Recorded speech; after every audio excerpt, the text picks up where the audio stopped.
Olá, voltamos com o programa Notícia de Frente, são 6 horas e 38 minutos e vamos agora falar sobre o concurso da Segurança Pública realizado aqui em Mato Grosso. Aconteceu neste último domingo e mais de 67 mil inscritos, isso para serem absorvidos aí no Corpo de Bombeiros, Polícia Judiciária Civil, Polícia Militar e também incluindo a Politec pela PJC. O secretário de Segurança Pública, Alexandre Bustamante, falou a respeito da realização deste importante certame aí para Mato Grosso. Vamos ouvir. Nós passamos por uma fase muito difícil em 2019, muita dívida, carros, viaturas sendo recolhidas. Hoje nós vivemos uma onda de investimento muito grande, com aquisição de aeronaves, armamento, fardamento, colete, novas obras. E agora uma última etapa, que é o concurso público, né? É uma etapa que vai se organizando, a gente vai necessitando de pessoal, com a inclusão de tecnologia no trabalho da segurança pública. Tudo isso é uma construção que chega agora numa das últimas fases, que é a entrada de servidores. Agora, secretário, o número que o senhor disse de 1.200 até esse primeiro semestre significaria o quê? O implemento real em número de contingente ou apenas para cobrir aposentadorias? Aí significaria que não teria um implemento em número real. O estado de Mato Grosso é um estado que cresce 10% ao ano, em média, né, em números mundiais. A nossa força tem, desde 2014, que foi o último concurso, nós não tivemos a inclusão em larga escala de servidores, apenas alguns servidores pontuais, como foi o caso dos delegados. A gente precisa de novos servidores. E para a segurança, a inclusão é diferenciada. Ela tem que ser constante, porque nós temos uma renovação constante do quadro. Então a gente precisa entrar. Eu acredito que dentro do planejamento estratégico que está sendo montado pelo governo do estado, nós vamos ter agora inclusões constantes até o fim do mandato. É o primeiro concurso para a segurança pública que exige nível superior para todas as carreiras, o que inclui até a Polícia Militar? É o primeiro concurso da era Mauro Mendes e no governo Pedro Táxi nós não tivemos concurso.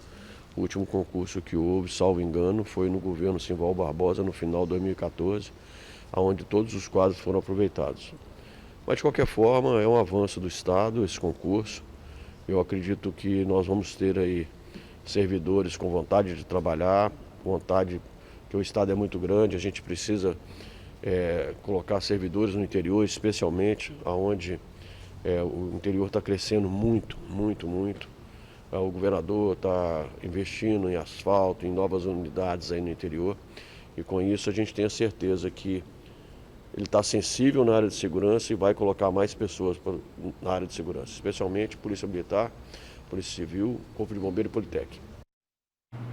Bom, vimos aí então algumas declarações, informações do secretário Bustamante, que existe a cobrança, Kleber Lima, olha só, vamos começar aí pela Polícia Militar, hoje o contingente é de 7 mil, e precisa de muito mais, né? Para ser ideal, teria que dobrar, sabemos que isso não é possível.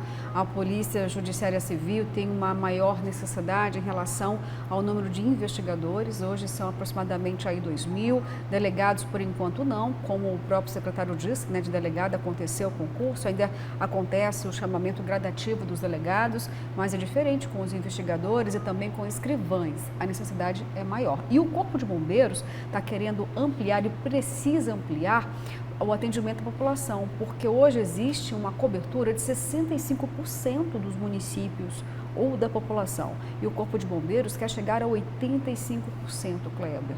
Então, e existe aí o compromisso do secretário dizendo o seguinte, olha, não é apenas para cadastro reserva. Sim, o edital foi feito desta forma, mas pelo menos até o primeiro semestre deste ano, o governo garante 1.200 pessoas serão convocadas. A impressão que eu tenho é que o governo coloca essa observação de cadastro reserva para não se obrigar a contratar imediatamente, né? Mas que há necessidade, há sim, em todas essas áreas da segurança pública, Polícia Militar, Polícia Civil, Politec, Polícia Penal, Corpo de Bombeiros, né? Todos eles têm déficit de pessoal. E é bem-vindo o concurso. Eu tive notícias assim de pessoas que eu conheço, que tem muita gente fora, né, que vem fazer esses concursos aqui, mostrando o interesse do Brasil por vir a Mato Grosso, os concursos de Mato Grosso, tem muita gente de outros estados, na Polícia Militar, na Polícia Civil, na Polícia Penal, nos bombeiros de Mato Grosso, né? Porque os salários, por incrível que pareça, em Mato Grosso são atrativos. Sim, atrativos, né? Sim. Uhum. Então, assim, isso é um dado para a gente observar isso, né? Que é um outro lado da moeda. Eles até podem, os salários podem não ser aquilo que as categorias necessitam, almejam, mas ele atrai mais do que em outros estados também. Ou também pode ser aquele caso de gente que está desempregada, então vem para cá, e isso também é comum, né? Tem aquele concurseiro nato, ele vem, faz a prova e continua prestando concurso para outras áreas que ele tenha outro interesse, ou até para a mesma área em outros locais em que se pague melhor, né? De toda maneira, é bem-vindo o concurso. Eu quero só fazer uma observação em relação à parte da fala do secretário Bustamante, que ele falou assim, olha, na época do Pedro Táxi não teve na época do Silval, né? Que ele foi adjunto e secretário também de Segurança Pública na época do Silval Barbosa, assim como a secretária Maureen, né? Salvo engano, do Meio Ambiente, que foi adjunta também na época do Silval, hoje é secretária do Mauro Mendes. Chegamos à conclusão de que nem tudo do governo Silval era ruim, né? Porque tem gente aí até hoje em cargos oficiais, né? Às vezes na mesma função até, ou na mesma área. O que é bom para não generalizar, né? Claro, não dá para generalizar. Não dá para generalizar. Não pode definir assim todos os secretários como corruptos por conta do gestor na verdade, principal, exato, né? Foram poucos, né? Os secretários que deram problema no governo do Silval, né? Muito problema, mas eram poucos. E que problema, né? Os problemas nós pagamos essa conta até hoje, né? Algumas sim, até hoje. É um legado aí maldito, eu diria. E Daniel Kleber disse, né, as razões aí de se buscar o concurso público, eu perguntei, viu, para alguns concurseiros e nem todos estavam desempregados, pelo menos algumas pessoas que eu pude falar, e a palavra de ordem era, olha, eu quero, sabe o quê? Estabilidade, é isso que se busca em um concurso público. Em tempos de incerteza em relação ao emprego, realmente você ter um trabalho com estabilidade conta muito, né? Eu quero destacar, além de ser bem-vindo esse concurso, é necessário. Por quê? Porque o efetivo não é adequado em Mato Grosso. Parte dessas pessoas que vão ser chamadas vão repor aquelas que estão se aposentando ou indo para a inatividade. E eu vejo que o desafio é muito grande da segurança pública de Mato Grosso. No interior, com esse advento aí, que piorou muito, muito nos últimos anos, do crime organizado, né? Da atuação do poder paralelo, né? Isso tem levado uma sensação de segurança muito grande para as cidades do interior, né? Eu vou citar aqui uma cidade importante de Mato Grosso, que é Cáceres, que tem registrado nos últimos meses assassinatos e crimes horríveis, né? E quem está por trás realmente é o crime organizado ali e que faz a justiça do jeito que eles definem, né?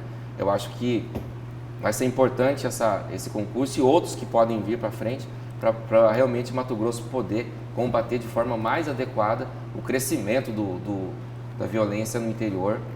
Muitos municípios também têm pouquíssimo efetivo, tem lá 2, 3 policiais, né? E a bandidagem se vale disso, né? Para poder acessar esses municípios que cometeram os crimes. Mas eu acho que da grande prioridade da segurança pública de Mato Grosso é tentar cortar as asas aí do poder paralelo, que está realmente está batendo asas e está voando, né, aqui em Mato Grosso. Kleber Lima, fica à vontade. Luciana, eu recebo aqui, Luciana, Daniel, uma informação do secretário Basílio, está na audiência aqui conosco, está dizendo o seguinte: os salários do funcionalismo em Mato Grosso, em média, é o terceiro melhor do Brasil, em algumas áreas até primeiro. Está dizendo aqui, dando essa informação para a gente. Olha, eu até arrisco a dizer aqui que praticamente, não sei, 70% dos delegados são de outros estados aqui, por conta do concurso, né? Algumas áreas, sim, Procuradoria do Estado, é raro você encontrar um mato-grossense. Né? Delegados também. O Estado do município, eu lembro que quando a Prefeitura fez um concurso para a Procuradoria-Geral do município, acho que não tinha um cuiabano entre os aprovados. Pois é. Bom, você não é cuiabano? Nem mato-grossense? Eu sou. Não, de coração. De coração e oficial. Tenho título de cidadão cuiabano, título né? de cidadão mato-grossense. Como é que eu não sou? Não, mas eu digo o seguinte, não eu queria dizer aqui. que Mato Grosso e Cuiabá é um estado tão maravilhoso que atrai pessoas do Brasil todo. Você não nasceu aqui, eu não nasci aqui, Daniel. Você eu nasci também... aqui, eu sou o único da bancada que tinha nascido em Cuiabá. Você é cuiabano. Com essa cara, olha aí, né?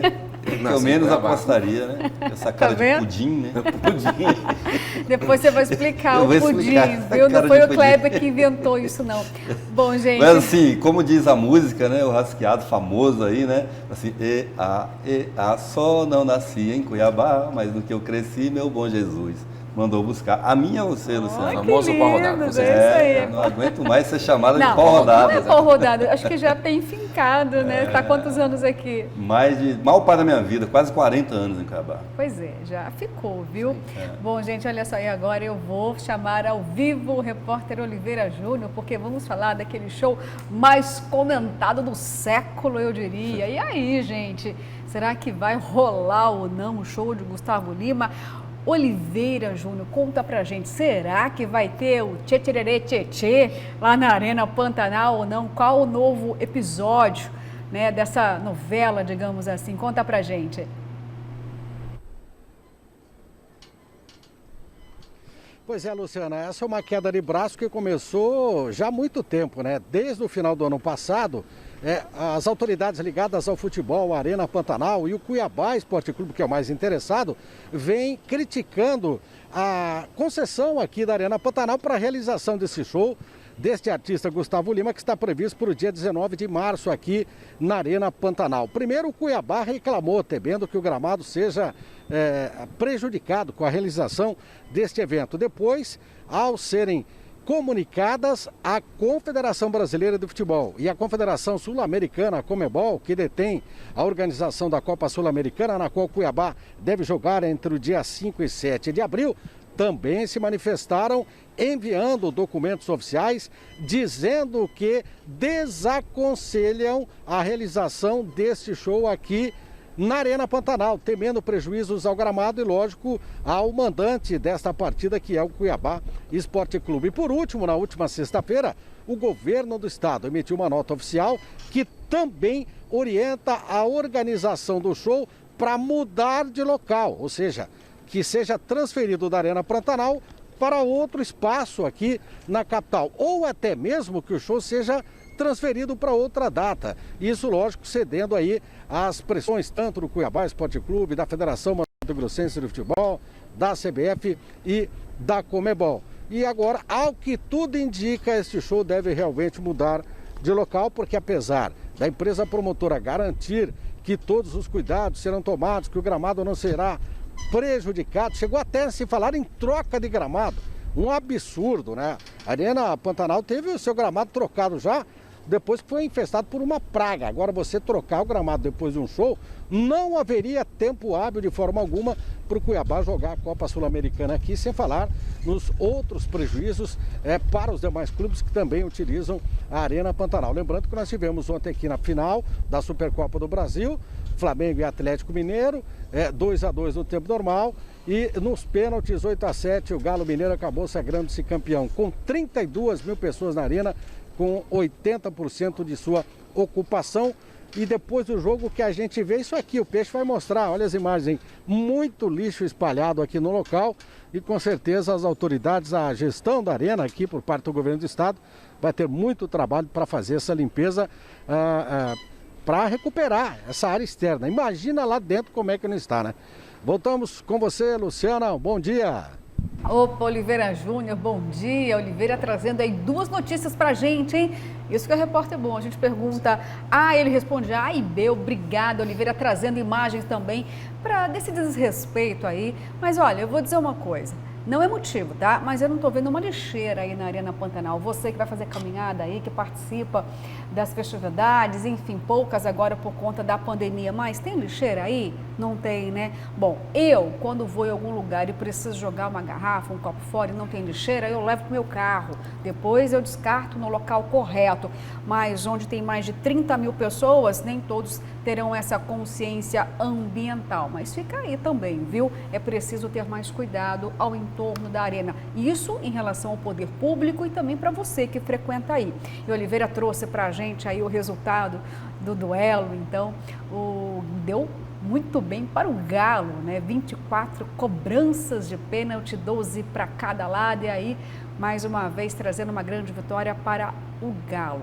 Mas nós estávamos falando aqui em relação a esse show do Gustavo Lima. E eu vou dizer aqui para vocês, quanta publicidade, hein? Meu Deus do céu, nunca vi um show ser tão comentado. Claro, realizado. Pode ser que aconteça, né, em período de pandemia, na Arena Pantanal, entrou essa guerra aí em relação aos prejuízos possíveis para o gramado, e a organização diz que não, que tem toda uma estrutura para proteger o gramado, enfim, então pode acontecer assim no show ali na Arena. Mas agora o Conmebol vem, né, Daniel, e traz essa recomendação, e vou até lembrar aqui, viu, não sei qual vai ser o posicionamento, mas até a cidade vizinha aqui, o prefeito falou, opa, traz o show para cá, não tem problema nenhum. O que a gente vai esperar então disso, afinal de contas? Qual deve ser o resultado, Daniel? A tendência é que o show seja ou mudado de local ou adiado para uma outra data, né?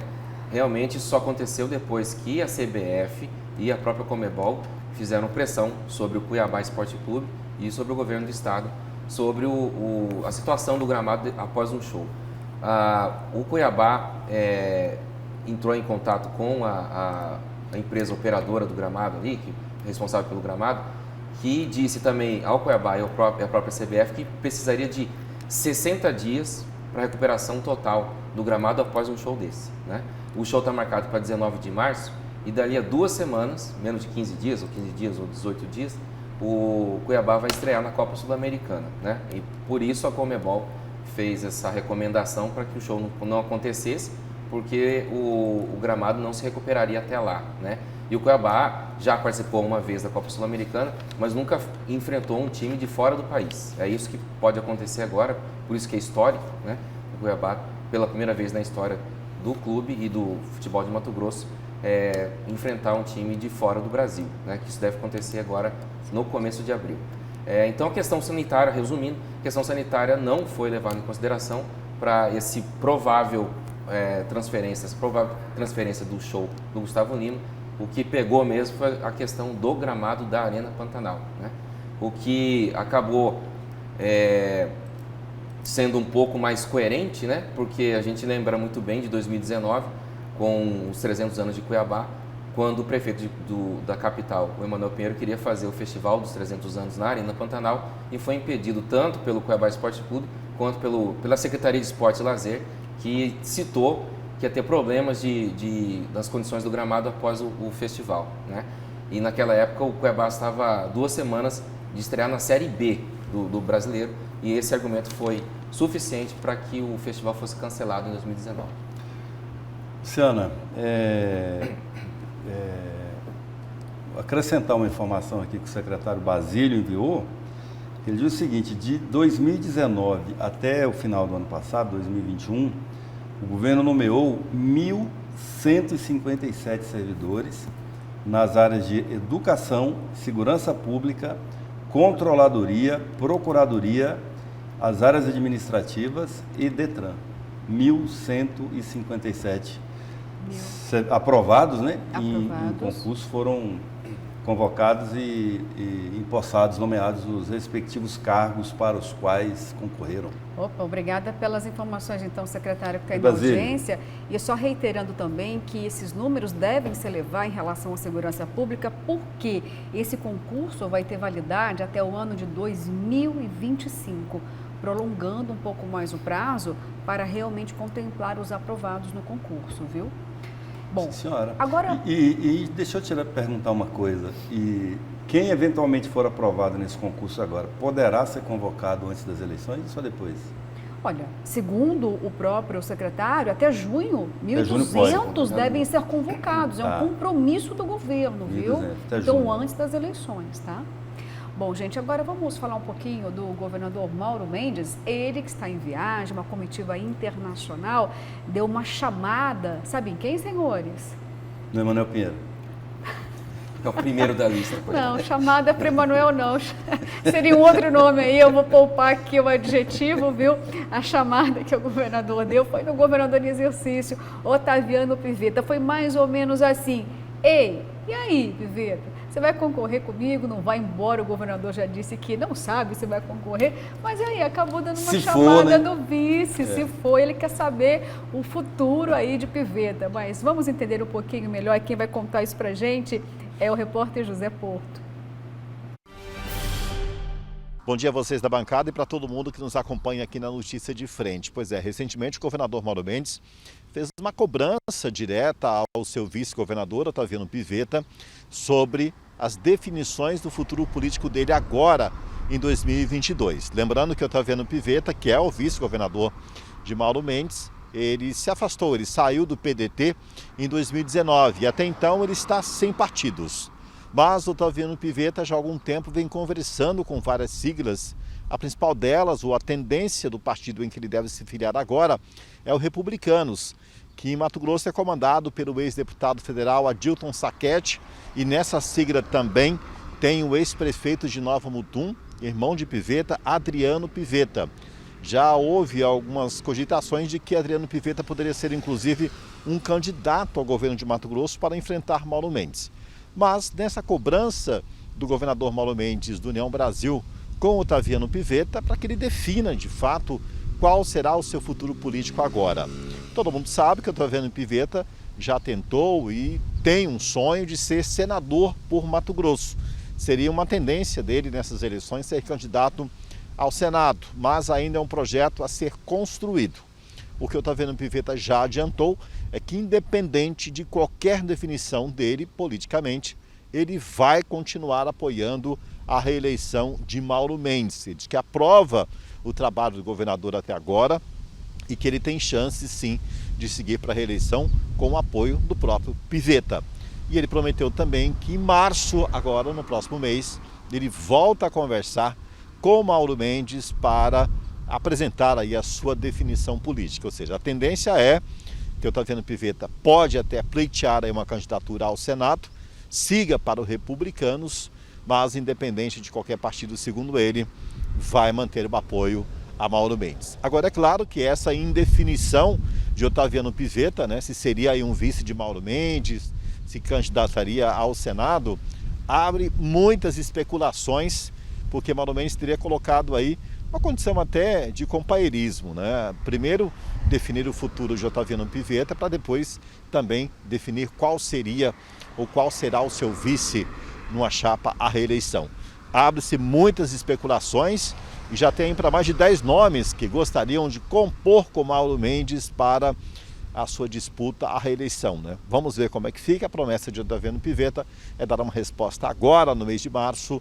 É claro, quanto mais se aproxima das convenções, maior a bolsa de apostas e especulações de quem será o vice de Mauro Mendes na candidatura à reeleição. Voltamos ao estúdio, é com vocês. Obrigada, Porto. Bom, e aí, Kleber Lima, conta pra gente qual será a escolha de Pivetta. Olha, os dois estão dizendo que só vão anunciar qualquer decisão a partir de março, né? Na verdade, abril, que é o prazo da janela, no caso do Pivetta, e o Mauro Mendes também quer esperar esse jogo aí, ver quem são os times que vão jogar, mas ele ainda tem até, na verdade, a convenção, né? O governador tem até a convenção, porque ele, se for disputar a reeleição, não precisa deixar o cargo. O Otaviano Pivetta é que, se desejar disputar qualquer cargo que não seja o de vice, ele vai precisar desincompatibilizar, né? Certo. Renunciar, na verdade, nesse caso, ou não pode assumir, porque o vice, em tese, não exerce o mandato, né? Então, ele teria também aí até junho para poder decidir. O que tem de novidade dos bastidores nesse último fim de semana é um burburinho grande, crescente, de que o senador Wellington Fagundes deverá vir ao governo e não mais ao Senado. E aí o senador Medeiros para o Senado, o deputado federal Medeiros para o Senado, tem uma tentativa aí de unificar o palanque bolsonarista em Mato Grosso, porque hoje o Wellington não unifica como candidato ao senador, porque tem o Medeiros, certo, né? e que é um nome mais identificado com as bandeiras e com o próprio presidente Jair Bolsonaro. Ele está com o Bolsonaro desde o princípio, né? Enquanto que o Wellington não, o Wellington só aderiu agora, né? Chegou agora. E esse aqui é o babado aí, como dizem em algumas tribos, né, do fim de semana em relação à política de Mato Grosso. Essa especulação também pode ser em função da ausência do governador. Então, tem aquele ditado, né, quando o gato sai, o rato faz a festa, né? Então, pode ser que seja algo do tipo que esteja acontecendo aí também, né? Será que está tendo festa Mas lá? a informação é justamente essa, a pressão em cima do Wellington para que ele abandone o projeto de reeleição ao Senado e lance uma, desculpa pessoal, candidatura ao governo é muito grande. Inclusive, informação de uma última reunião que houve entre o Wellington e o presidente da República, o Jair Bolsonaro, o próprio Bolsonaro disse que reiterou na frente de todo mundo, olha, você tem que ser o nosso candidato, lá em Mato Grosso. Difícil de segurar uma pressão como essa, Daniel? Está muito forte, eu acho que o Wellington já... Na imprensa ele não quer falar muito, mas ele diz, realmente, eu sou um homem de partido, eu tô, né, minha prioridade é sair para o Senado, mas eu não posso fechar os olhos para esse tipo de pressão ou de pedido que o PL tem feito. Então não será surpresa se nos próximos dias, aí, semanas, ele acabar realmente cedendo, né? Bom, e se ceder vai repetir essa dose, afinal de contas ele já concorreu para esse ficou em cargo segundo. aqui. E ficou em segundo, à frente do governador que era candidato à reeleição, que era o Pedro Táxi, né? Então não é um candidato assim que possa ser ignorado, né? Desprezado, é um candidato que já por conta própria reunia alguma densidade eleitoral, embora ele tenha sido candidato do campo da centro-esquerda, né, na eleição passada. E agora ele assume aí uma posição mais conservadora, seria o candidato da direita. Mas o fato é que em Mato Grosso, não a direita, eu ainda vou insistir nisso por muito tempo, porque a direita ainda é um conceito muito difuso aqui. Muita gente aí falando que essa é a direita e tal, mas assim, porque por moda, né, que não sabe o que é a direita. Aliás, tem a esse respeito, eu quero depois, se der tempo, a gente tratar um assunto aqui, uma brasileira que foi presa nos Estados Unidos, Luciano e Daniel. Sabe por quê? Capitólio tem a ver? Porque ela participou daquela aventura em janeiro do ano passado de invasão ao Capitólio, ao Congresso americano, lá nos Estados Unidos. Ela era uma seguidora do ex-presidente Donald Trump, que fez aquele movimento lá de contestação ao resultado da eleição, dizendo que não tinha perdido. E as bolhas dele chamadas foram às ruas, invadiram o Capitólio, 6 pessoas morreram por conta daquele confronto e todas as pessoas que foram identificadas pelo FBI, que é a Polícia Federal Americana, estão respondendo à justiça, né? Então essa brasileira foi presa, tem uma matéria aí na Record, que se der a gente exibe aqui, né?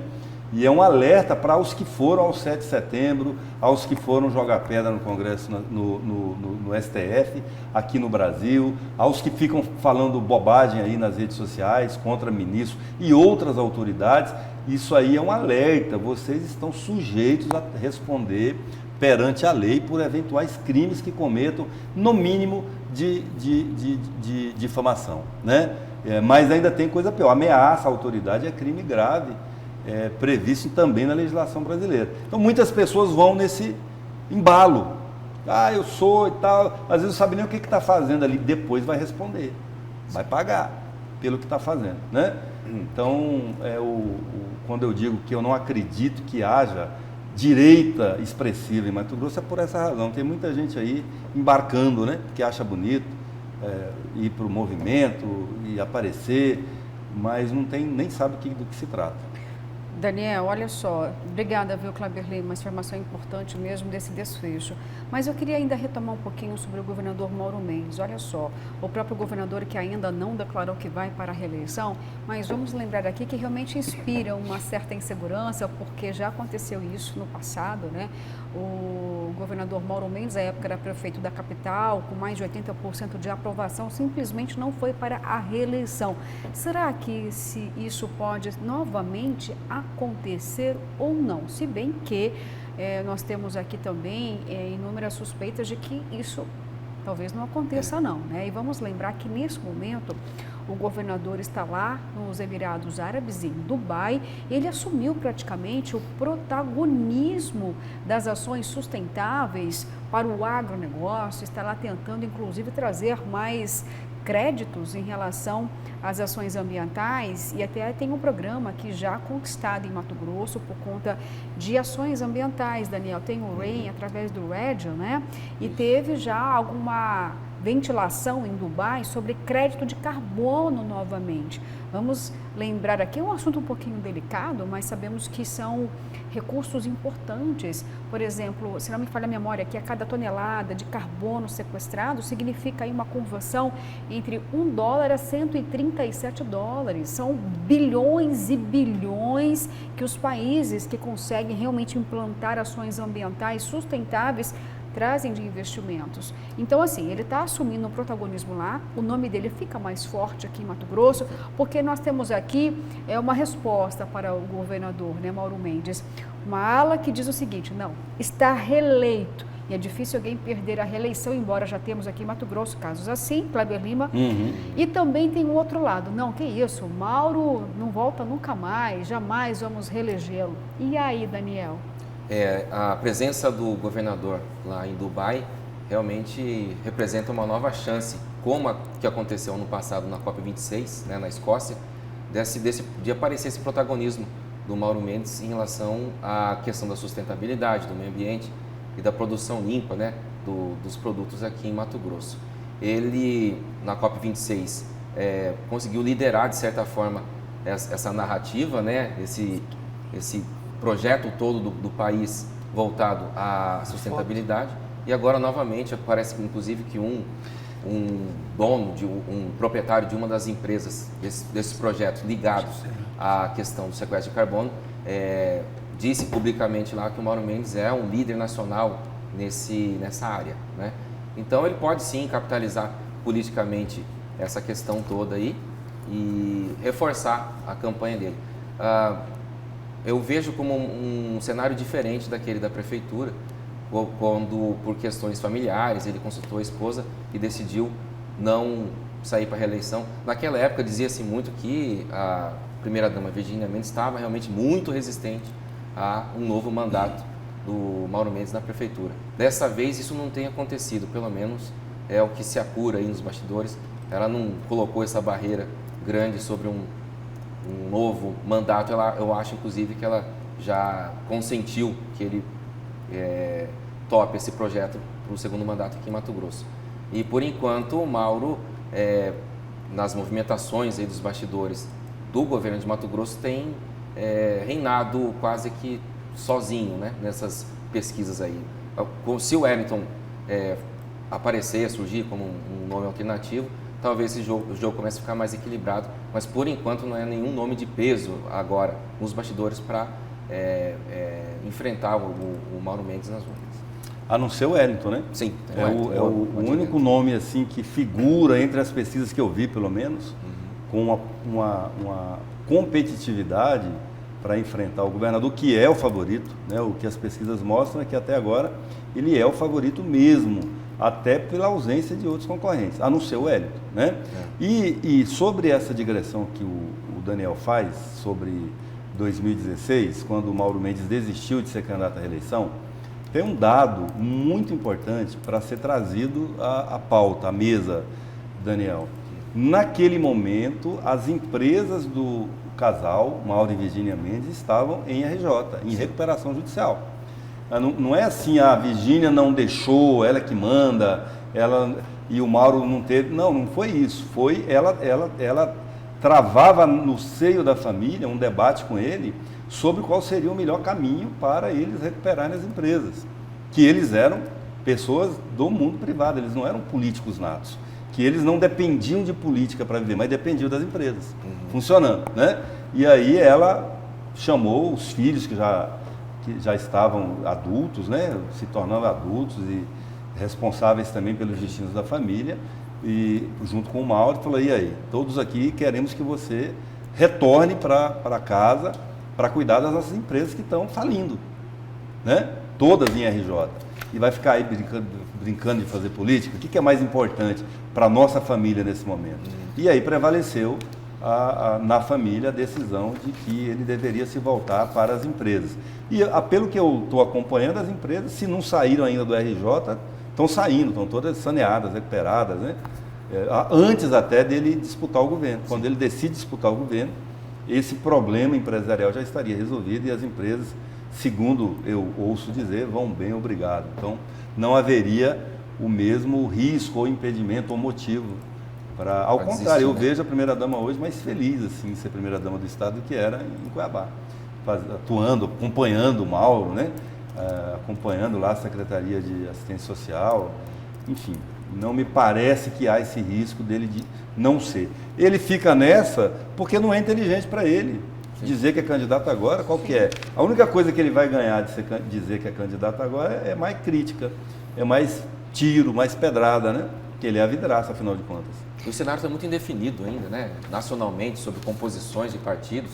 O Mauro tem que realmente dar uma esperada e para mais para frente ele se definir. Não se sabe quem vai ser o palanque dele aqui em Mato Grosso, qual presidenciável, está muito indefinido ainda. O que está sinalizando é que ele não vai contar com o apoio do presidente Jair Bolsonaro. Né? Isso que está parecendo um pouco mais cristalino. Daniel e Luciana, eu só lembrei de uma coisinha, se eu vou ser rápido, que é o seguinte: antes, na semana passada, quando o governador estava embarcando para Dubai, o que se cogitou naqueles dias aqui nos bastidores, já foi até publicado em setores da imprensa, é o nome do Mauro Carvalho como vice dele, né, Daniel? Sim. Talvez isso é que esteja alimentando aí essas cogitações que envolvem o Piveta e a possibilidade de racha, né, nesse grupo aí que acompanha o governador Mauro Mendes, o que